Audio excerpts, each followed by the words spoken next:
Um, so, Hi everyone. Thank you for joining us for this webinar with Diana Mao, co-founder of the Nomi Network, which is a non-profit organization that creates economic opportunities for at-risk women and survivors of human trafficking. Before I hand it over to her, I'd just like to say that if you have any questions throughout the course of this webinar, please feel free to ask them in the question and answer section. So now I will hand it over to you, Diana. Hi, good morning, everyone. Thanks for joining me this morning. I'm going to share my screen with you and go through a PowerPoint presentation so you have some visual aid in terms of the work that we're doing. So if you bear with me for 1 second, let me just share my screen.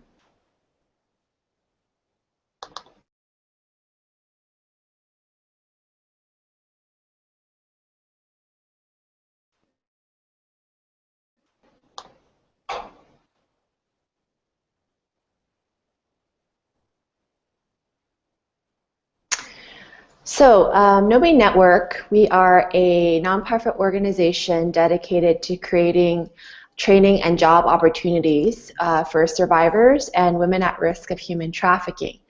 So I came across the issue firsthand in 2007 as a research fellow in microfinance for Finca International. And so the research brought me to some of the most poorest and remote villages in Cambodia. And it was there that I met a single father with 7 children. He offered his youngest daughter, no more than 7 years old, to one of my male colleagues in his broken English. But as I looked into his eyes, I can tell that he didn't really want to give her up, but it was out of desperation, and it was really out of a lack of options in the desolate village as well. So when I came back from Cambodia, I really just was haunted by that experience, but also realized that a lot of trafficking was happening right in front of my eyes, also in the United States. So it was very evident to me, being in Cambodia, that poverty is a breeding ground for, for survivors and for vulnerable women and children to be preyed upon. And why we exist. So as you know, a lot of you, especially being associated with the United Nations, there are more than 32 million slaves today, and the listed human trafficking market is $99 billion. That's research from Siddharth Kara. He wrote a book called The Business of Modern Day Slavery, as well as Bonded Labor. So, most women are, anywhere between the ages of, 12, some in India and Cambodia. We've met as young as 8, as young as 7 years old. And as you know, there's really a cycle, a perpetuate cycle of not only poverty, but also with health issues, with HIV, and that really, the root of the issue is that women and children are being sold for sex repeatedly, many of whom receive 10 to 25 clients per night. And so it's very, very devastating, very pervasive, this issue. And based on research, it's in areas where there's high cases of poverty and no alternative to employment as well. Once a survivor perhaps has been rescued or perhaps has exited the sex industry, a lot of times without economic option, they fall back into trafficking or are being re-exploited in another unfortunate circumstance, such as bonded labor or other forms of exploitation. So the path to freedom is really a continuum. You have organizations like the International Justice Mission that rescue children, that strengthen rule of law to help prosecute cases of exploitation. And then you have, also other organizations that rehabilitate women, a lot of shelters in India and Cambodia. Nomi works primarily in India and Cambodia at this time, and so there's a lot of social services provided to women and children and even men that have been exploited, but there are a few organizations that really empower them. So a lot of times they end up staying at the shelter for a long duration without really properly being reintegrated back into their communities. And so we really see what we do as an opportunity. We work in partnership with shelters, with other social service providers, and really work with the women in helping them secure a job opportunity, whether it be through Nomi Network or whether it be through another respective social enterprise or company in the local context. And so really there's an importance in prevention, because the path to, I remember there was a stat that showed that it costs more than, I think, 15 to 20,000, depending on where you are, to fully reintegrate someone in India. And so, with that, the costs of prevention, such as economic programs, education, really in targeted regions, is an approach that should really be looked upon and really evaluated further, because prevention is critical. A lot of communities, there are little things that you can do to really prevent someone from entering the, sex or labor trafficking industry in the first place. And then empowerment also is more on the tail end, really, which I'll share some more about in this presentation, of stories of women being fully empowered, even though they've been through just had a horrific experience of literally being chained up, as Nomi was. Nomi is the namesake of Nomi Network. She was trafficked, exploited in her community at the tender age of 8 years old. And so we really see the importance in both empowerment and prevention. So Nomi's mission, as I mentioned before, is to create economic opportunity, and we do that in 3 ways. Provide vocational training, motivation, which includes life skill, which includes basic literacy, because 90% of the women we work with are illiterate. And then also the second part is capacity building, working with organizations that already have a sewing program or already have some sort of livelihood program that they've added on to their existing social service. A lot of times these organizations aren't competitive in creating jobs, and very much still dependent on donor support, because their products or services are not viable and competitive in the mainstream market. So we work with those respective shelters and social enterprises on the ground already to really bolster up their program in that shape and form. And then finally, market access, which is really important, forging partnerships with private companies, from the retailers to the boutiques, to the fashion schools, to really a lot of influencers that are driving the fashion product development industry. And why that's important is because, even though sex trafficking is, extremely horrific, labor trafficking actually makes up 70% of the stats that I shared before. So of the 32 million slaves, it's estimated that 70% of them are those in bonded labor, in forced labor, child labor. And so, as you know, that comes in the form of our coffee, that comes in the form of cacao, which is found in chocolate, that comes in the form of cotton, which is found in most of the apparel that you and I wear today. So in our approach of addressing sex trafficking, we have a spillover impact of also creating fair and creating dignified work for women, and so that they can also support their communities and their families. So really, this is the crust of our model. The crust of our model, really, the key driver is the private sector. One example I'll give you is we're working with the local Indian business that's a large conglomerate, and they supply products to Pottery Barn, to Ethan Allen, to ABC Home Furnishing Store. So really they supply to a lot of the major retail chains in the United States in the home furnishing sector. And so we're working with them in the product development stage of making pillowcases, of making specific items that they can directly sell into their respective stores. And that's important because a lot of times we find that, you know, these more fair trade type organizations or not-for-profits, they're making products, and it's a lot of times a compassion purchase, or it's a cause purchase. But, you know, we really see the potential in linking a very, very vulnerable workforce, such as women that are survivors, with products that are competitive that you see on a day-to-day, and you might not necessarily associate a cause with it.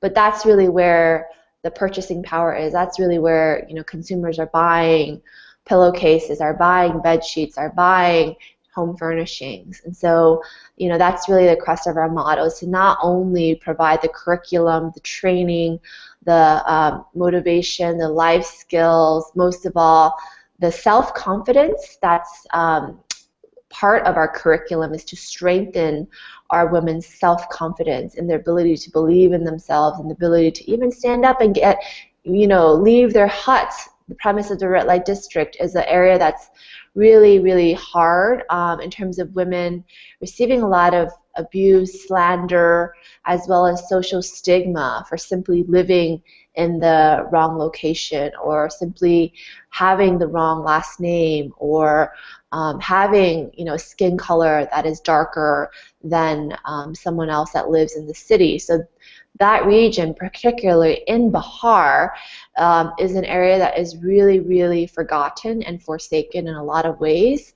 And we've been there for the past 3 years working with the women there. So I'll share with you, this is Cambodia.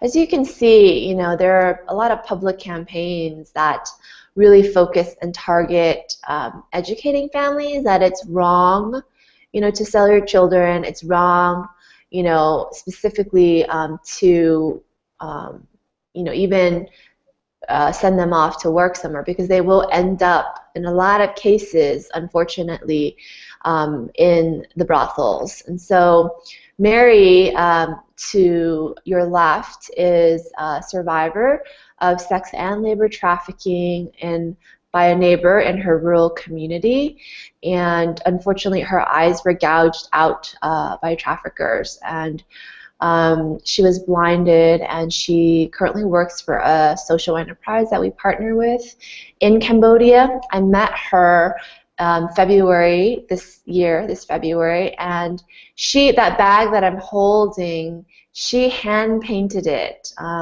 So she is an artist, and so she hand painted that bag. And when I bought it from her, she was so excited to sell it to me, and so proud of her work. And it was just really, really remarkable, you know, that women that, you know, have undergone such trauma are able to really have a hope and have a future, and really, with the right opportunity, you know, thrive in their respective workplace. So our product sales really fuels Nomi Network's approach. 100% of our proceeds, profit from the sales, goes directly back into the 3 programs that I shared earlier. And so last year, you know, about 20% of our income came from sales, which went directly back into programs. And so, as you can see, it's critical. On the right side, there's a boutique in New York City. For 1 month, they put up a window display, buy her bag, not her body. That's one of our brands that we sell products, and that really communicates to the public. It's our awareness-raising brand of Nomi, that women and children are not for sale. And so the store owner put that window display for the whole month, and that raised a lot of awareness. She also sold our products at her stores. And so we have a rural and urban approach. So in Cambodia, our training is more advanced because a lot of nonprofits have already done great work in purchasing sewing machines and providing the women with basic sewing. And really, they just need additional capacity building and training in order to get their products to the next level, in order to get the women's skill level to the next level, to be able to make more complicated patterns and designs as well. So our training is a little bit more tailored towards an urban approach.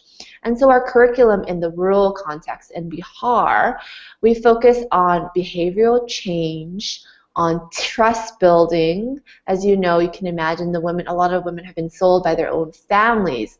So there's a strong level of distrust, even when as an organization like Nomi or others are trying to help them, it's really hard for them to trust anyone.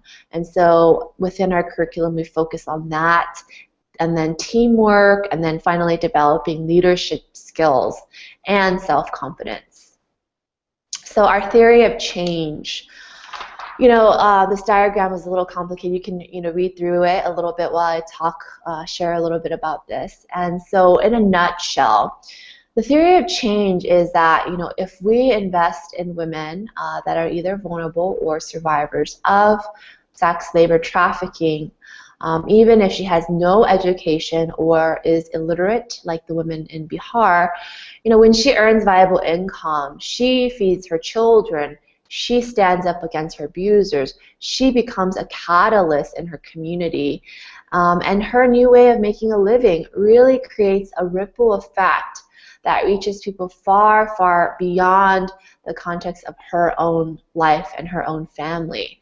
And so it ends up in a lot of ways in our global supply chain. Our products are distributed right now in the United States, and hopefully eventually also in India and other parts of the world, and will be through our partnerships too.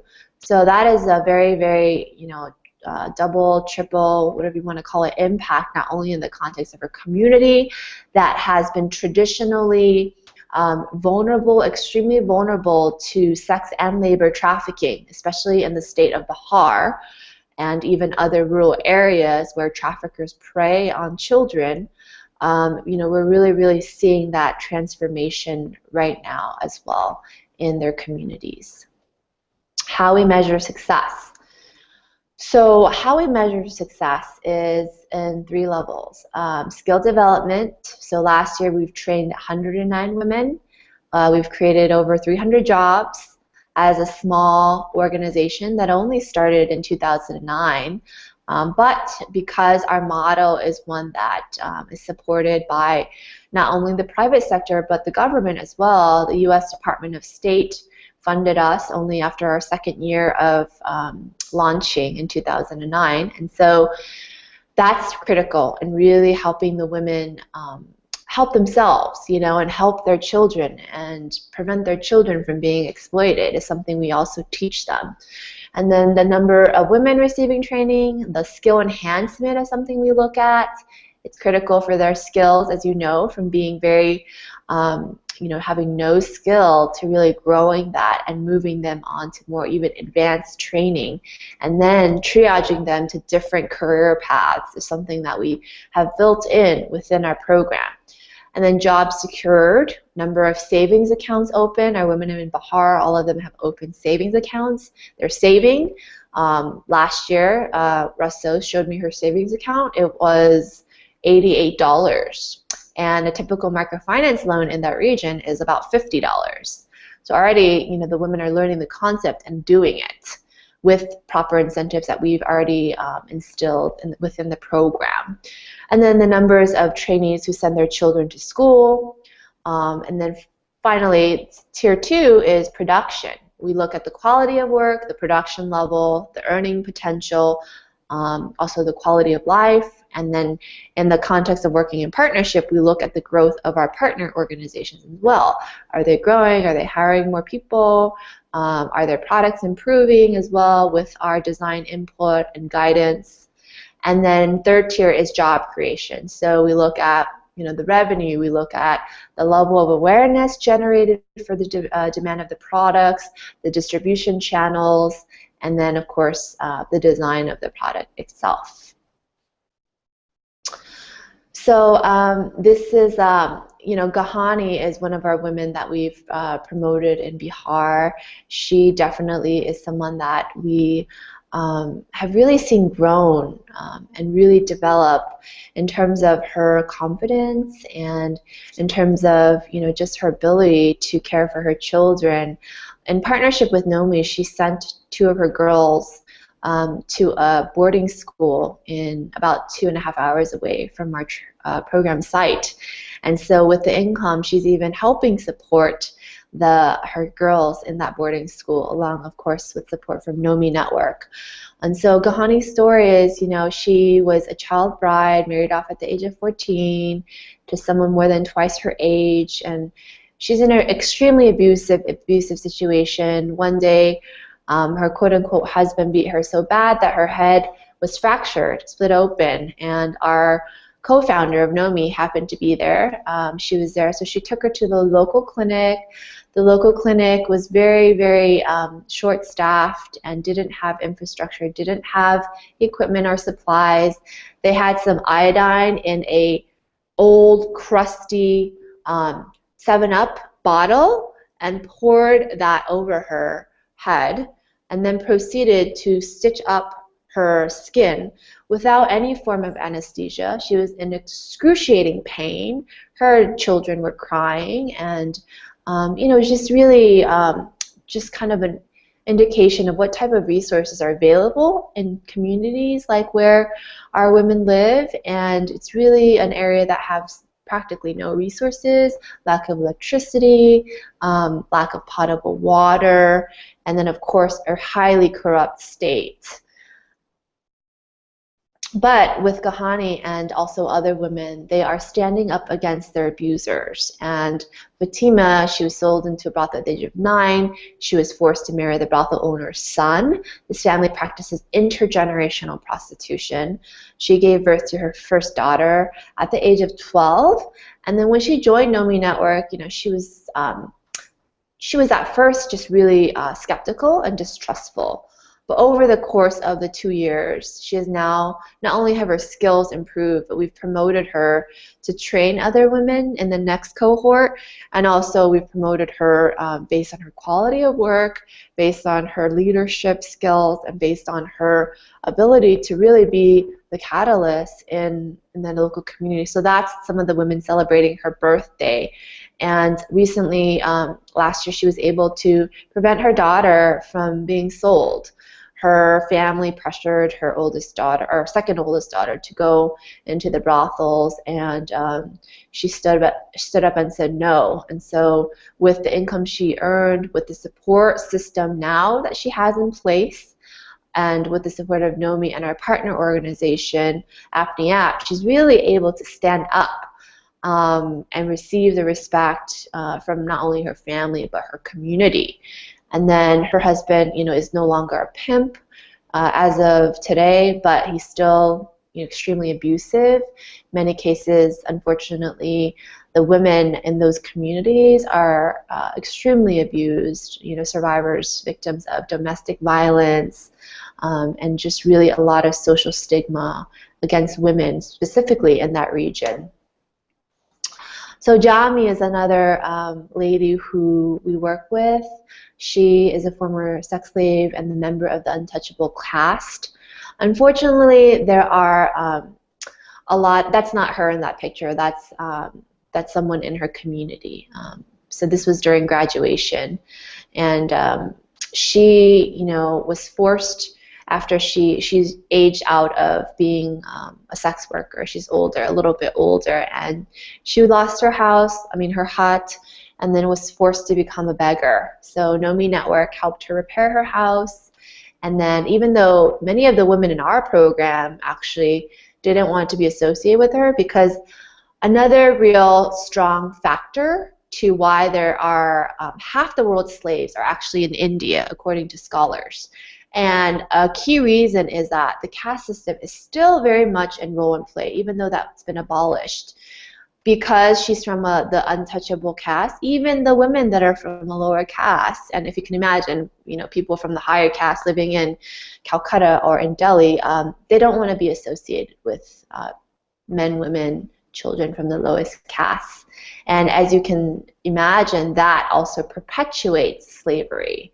and perpetuates the fact that not all people there are equal. And so during our graduation, she really was just in a very celebratory mode and very, very joyful at just the progress that she's seen in her own family and in her own life. And she was the first person on the dance floor at the graduation party we hosted for the women. So the impact we've seen is just astronomical. I mean, from them hanging up their Nomi graduation certificates in their huts and their concrete homes, to their children, their girls, now valuing education and them valuing education and seeing their own lives change even little by little. It motivates them to send their children, particularly send their girls, to school. This is another picture of our one of our cohort graduations. And so we gifted the women with our bags that are produced in Cambodia. Currently their skill level isn't advanced enough to produce some of the products you see on our website. That is from our Cambodia program. But these products are gifted to them, and they wear it very proudly in their rural community by her bag, not her body. Also, I mentioned savings account. 18 of the women have now started a microfinance empowerment group that's facilitated by the women in the program. They have a secretary, they have a treasurer, they have a president, and the purpose is to lend to each other, to lend to members of the community, particularly those that are vulnerable to money lending sharks. A lot of times they'll lend you money for a wedding, for a funeral, for some sort of important cause, but then they'll come back and charge 70% interest rate, 75% interest rate, and then if you can't pay, they will take your children, they will sell your children, they will take whatever assets that they can from the borrower. So the women themselves saw that and saw the importance of really being able to lend to each other at a really low interest rate, and also being empowered to support their community as well. So this is Rashan. Her father was a criminal and was recently let out of prison and was extremely abusive to her and her mom, very physically abusive. And so with the money she earned from Nomi, she actually bought a piece of land, a small piece, and then started constructing her own hut and moved her mom out of that abusive situation and herself into the hut where they now live. So what's been really impactful is that the women are standing up in an area where women are suppressed, not given many rights.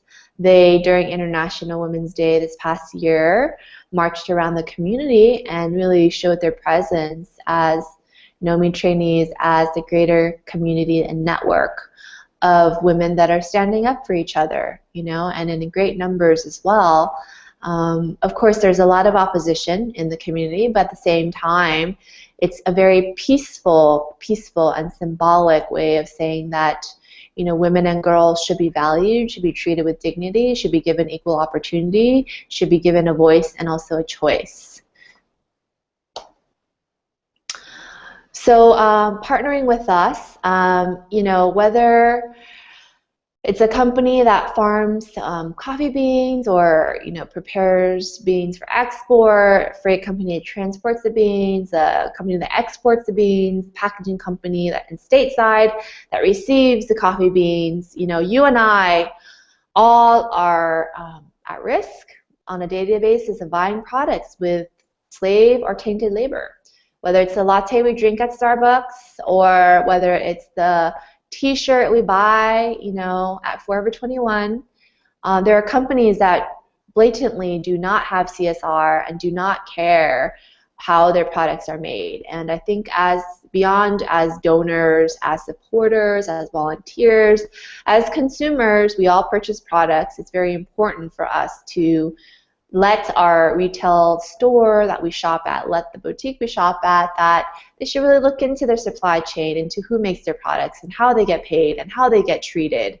The California Supply Chain Act in the United States recently required all retailers and manufacturers doing business in California, grossing over $100 million, to disclose what they are doing in the context of slavery so that they can ensure it doesn't exist in their supply chain. So that type of act really should be adopted at a global level. As you can see, we all have the propensity to create a ripple effect, and the women as well, when given the right opportunity and when the right policies are in place. So these are some pointers in terms of what, from Nomi's perspective, can be done to empower more women and to prevent trafficking of women and children as well. So that concludes my presentation. Now I will open up the floor for any questions.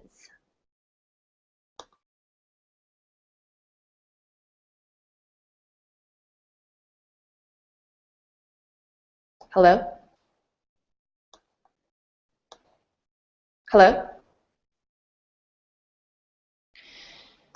Okay, there's a question from Suresh, and it says, thank you for sharing this webinar and practicing working with such trafficking. But do you truly feel without governmental support your mission can actually be perpetuated?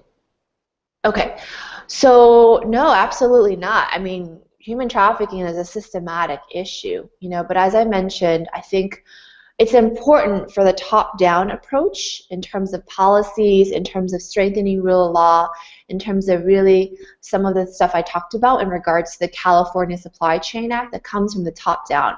At the same time, it's really critical actually also from the bottom up. You need to empower people.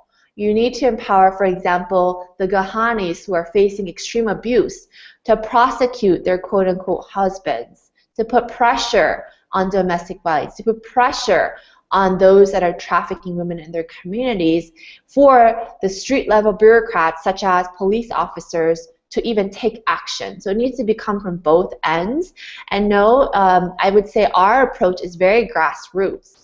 And we're seeing human beings, because this woman now supports 3 to 4 children. And also the community's perspective of the women has shifted, has changed it. They're earning more respect, more dignity. They're treated more equally by simply earning a paycheck, by simply having the confidence to leave the red light district, to walk to our training site, to take the rickshaw to our training site.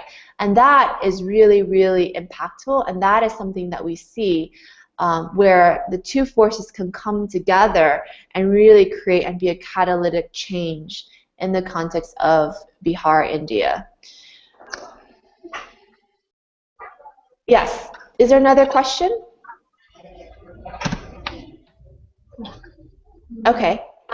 So the next question is, in addition to uplifting victims of trafficking, are there any initiatives to educate or engage those who are likely to propagate trafficking, example, poor parents, so as to address the preventative side of the issue?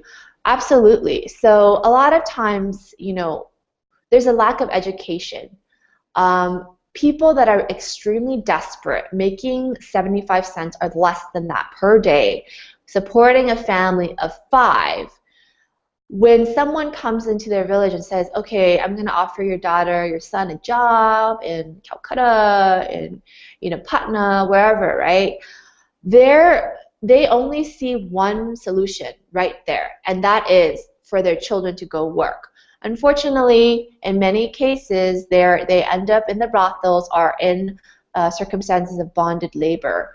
So what we've done, one example, is Russell, her husband wanted to send their daughter to live with a distant uncle because, the family, they had a family, I believe, of 5, and so really the daughter was becoming more of age, perhaps to go live with the uncle more in the city and work there and support the family. Well, we, with our program manager, recommended instead that she send her daughter to school, because look at the income you're now earning. Look at the way that you've been able to make improvements and even paint your concrete hut.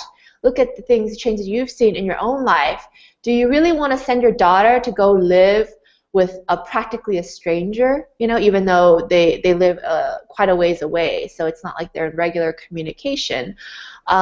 Is that very wise, and given the fact that there are children being sent to the brothels or being caught up in very unfortunate circumstances? So to answer your question, yes, it's really important and critical for the educational side, but you have to remember that in the context of rural communities, they have to trust you. They have to trust that what you're saying, the advice you're offering, is to the best of their benefit. And that's where it needs to be established first before you can offer up advice and say, hey, why don't you refer your daughter to, a boarding school or send her to school as opposed to live with this distant uncle. There has to be a level of trust within the context of your respective nonprofit and your respective work as well. That's a great question. The next question is, okay, let me see. Okay. From Anusha, what is the process of setting up Nomi Network, especially in countries like India and Cambodia alike? What were the major challenges and who supported you? That's a great question. We do everything in partnership. So before in Cambodia, before we even started Nomi, I already was networked with 12 anti-trafficking organizations, met with the executive director, met with the staff, found out what were their major challenges before we developed our approach. Which we already had a sense of what we wanted to do. We wanted to know exactly what their challenges were and how can an organization like Nomi support them. So with that, we were connected with different anti-trafficking coalitions on the ground in Cambodia, to shelters, to legal advocacy groups as well. And then even before starting, it was really important for us to learn from them. And then in India also, before we even started the program, we were networked and we worked with an organization also on the ground that supports survivors and women at risk of human trafficking in I believe five or six different states in India alone. And so the major challenge really for us right now, programmatically, of course, in India, it's very difficult to operate. You have the trust level, people in the rural context are not used to seeing foreigners come in and provide training. So that barrier, the language barrier, the cultural barrier, learning the nuances of Bihar. Bihar is so much different than any other state, like West Bengal, in which Calcutta is in West Bengal. So there are a lot of different nuances that we're learning. And then, of course, there's corruption, which is always a challenge. Being asked for bribes and not paying them obviously delays our operational capacity and our ability to move key items forward. But, it's just the time is a cost that we have to pay working in corrupt countries. And then, of course, Cambodia is also highly corrupt. And so really navigating around that system has been a challenge. But another challenge is retailers. We've had some successes. Walmart.com has our products, has purchased our products and featured them on Walmart.com, a large U.S. retailer. But unfortunately, retailers, they care about one thing, and that's making money. And so the markup, the margins, if you're paying fair wage, if you're paying people fairly, a lot of times the price might be a little bit higher than what retailers are willing to undertake. Also, human trafficking is not something that most retailers want to touch, because let's say they carry a product that empowers women that is slave-free, right? What about 99.9% of their products that they cannot really address? They cannot really say if it's slave labor, or really track that level of detail back to the supply chain. That's why I think partnership is so important. Sometimes, businesses are there to make money, and yes, they should make money. That's where the government and that's where organizations like NOMI come in to work hand in hand to hopefully really seeing kind of where the pieces all fit together and where we can not only help companies be profitable, but also make sure that human beings are treated with dignity and not abused and not basically working in slave-like conditions. And things like what happened in Bangladesh with the factory collapse do not happen again when we create fair opportunities for the extremely vulnerable peoples. Next question. Are there any more questions? Looks like, yeah, it looks like there are no more questions, but feel free to email me, or I don't know if there's an option to unmute yourself and ask the question.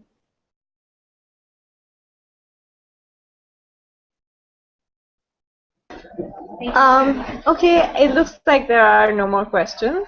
So thank you so much, Diana, for being with us this morning, for this webinar. Thank you all for joining us today. As Diana mentioned, you can email her at diana@nominetwork.org if you have any more questions. This webinar will also be available on YouTube for rewatching. And we hope to see at least some of you in person at any of our other events. Thank you, Diana. Thank you. Bye, everyone.